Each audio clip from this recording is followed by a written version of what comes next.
What is going on, guys? MMA Island team, and we got the fight picks, and we are back with UFC 254. Alex Cowboy Oliveira taking on Shavkat Rakhmonov.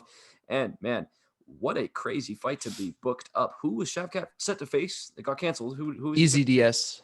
Easy DS, Elizio Zaleski dos Santos. Man. So, hey, we still get a banger of a fight. Alex Cowboy Oliveira looked absolutely phenomenal against his fight against Peter Sabota. But hey, I will pass it on to Zach to start us off. So you mentioned that Alex Cowboy Oliveira looked phenomenal against Peter Sabota. Yes, he did. He looked better than he ever has.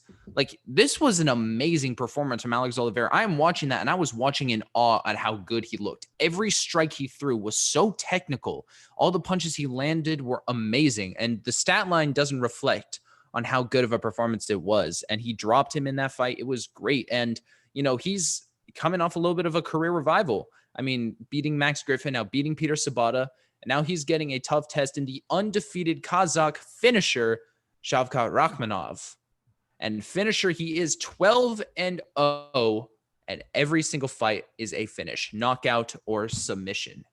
And these type of fighters are some of my absolute favorite to fade, because if you see a fighter like that who has tons of knockouts and finishes while not losing on the professional scene, that usually means their level of competition is relatively low, especially if there's finishes, like if they're all finishes like this. And so I look at the level of competition that Rakhmonov has fought, and there is no one even in the same universe as Alex Oliveira. This is a massive step up. Now, I believe that this fight is going to be relatively competitive on the feet, but where I really want to see this fight go is to the ground. I really, really want to see what happens when this fight gets on the ground, because to my ground game lovers.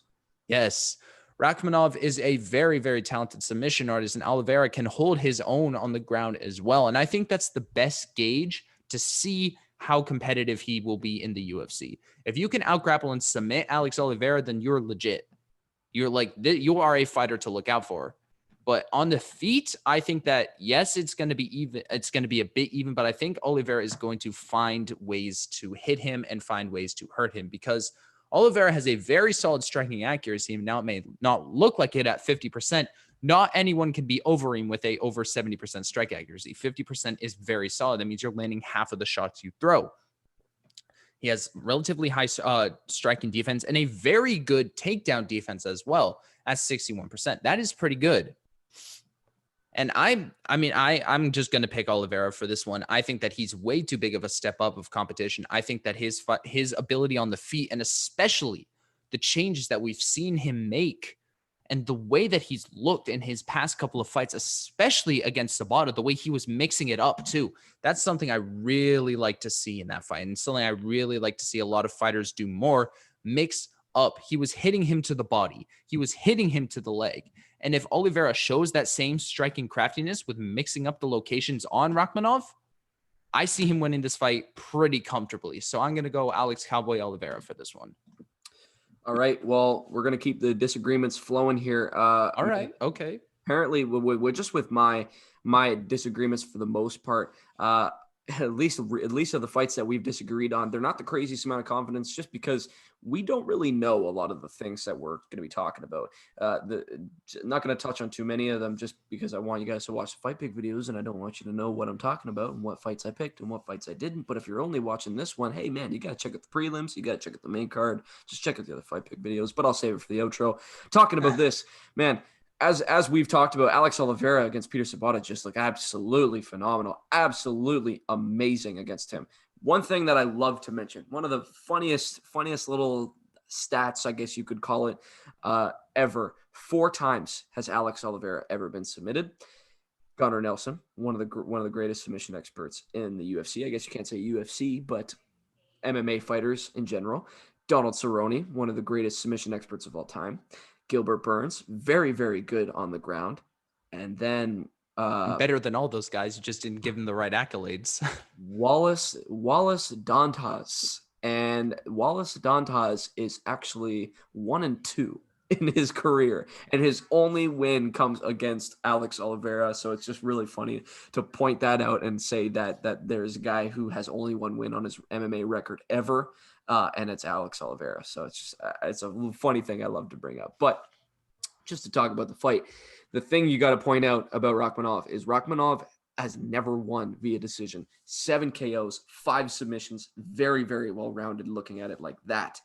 And Alex Cowboy Oliveira looks like he's had kind of a career revive, as you mentioned. The thing is with me, man, is I just look at the 2 fights that he's won and looking at his last 5. So you look at the last 5 for Alex Oliveira. Submission loss against Gunnar Nelson, decision loss against Mike Perry, you're dope, but I don't think he's one of the top of the division. Nicholas Dalby, again, we saw him get finished. Don't want to talk about it. By my dude Jesse Ronson. Don't want to talk about it. Let's go. And then Max Griffin going the distance and getting a split decision win, and then beating Peter Sabata, who ended up retiring after the fight and not being able to finish him. I don't know. Especially coming off of the Peter Sabata fight, I think it was pretty obvious Oliveira was going to win the fight. Coming off of a 2-year layoff for Sabata, I just didn't think that there would be any way that Sabata would win the fight. So I was kind of hoping that Oliveira would finish him. And this isn't me taking away the credit for the fight because he absolutely dominated him. Just looked so clean with his striking. Just to get the stats up, as you mentioned, he really spread it out. And what we're talking about is 42% head strikes, 35% body strikes, 22% leg strikes, at least via the UFC stats page. So, man, the thing is for me is I just think that looking at Rakhmonov, I think this is a huge step up for Rakhmonov, as you mentioned, and I definitely agree with it. But at the same time, you can kind of call it a step up for Oliveira, at least as in ceiling wise, because Mike Perry, we've seen him lose. We've seen him get knocked out. Shout out Jeff Neal. Nicholas Dalby, we've seen him lose. We've seen him get submitted. Gunnar Nelson's not in the UFC anymore, right? Am I tripping? I don't know I don't remember them cutting him. Well, hey, man's not fighting. That's why I'm saying that. But I would love to see Gunnar Nelson fight again because that dude is one of my fellow ground game lovers. But Max Griffin, decision win against him, and the Peter Sabata decision win against him. It's just like you don't really see him beating these guys who have these high amounts of potential. So I just think that this is kind of a risky match for both guys. And Rakhmonov taking this fight, well, I guess I could say Alex Oliveira taking this fight on short notice. I just think it's kind of a bad situation for him. I just think that Rakhmonov is going to be able to get the win. I don't see him being able to submit him. As I mentioned, the funny stat, I don't see him being one of the top submitters of all time, submission experts of all time. And I also don't see him being the 1 and 2 Wallace Dantes. So I don't know. I could see him knocking him out. I could see him winning via decision as well. I think when you get that big step up, you tend to see guys take when you see guys getting these highlight finishes and then they get into the UFC and it's decision. Shout out Giga Chikadze. Shout out who else? Andre Ewell. There are guys out there that just kind of flow off finish wins when they're in the lower ranked divisions, and then they start to face these really, really tough guys, and they have good outings, but they tend to win via decision. I think a decision win for Rakhmonov is a good way to go. So I will be picking Shavkat Rakhmonov to win via decision against Cowboy Oliveira. Another thing is primarily, at least we had 3 of his 8 wins, near 50% of his wins coming via losses coming via decision. I think that's a good way to go because I think Oliveira is very tough. I just think it's a good pick to make. Shavkat Rakhmonov is probably the underdog, I would assume. So, hey, man, if you're agreeing with me here, make sure you go and drop some money on that because you can make some as well with me. So make sure you guys are letting us know in the comments. And again, you got to break the tie. Let us know who you got. Make sure you guys are also checking out the other fight pick videos because we got UFC 254 and we are back. So point is, like the video, subscribe to the channel, and check out the other fight pick videos.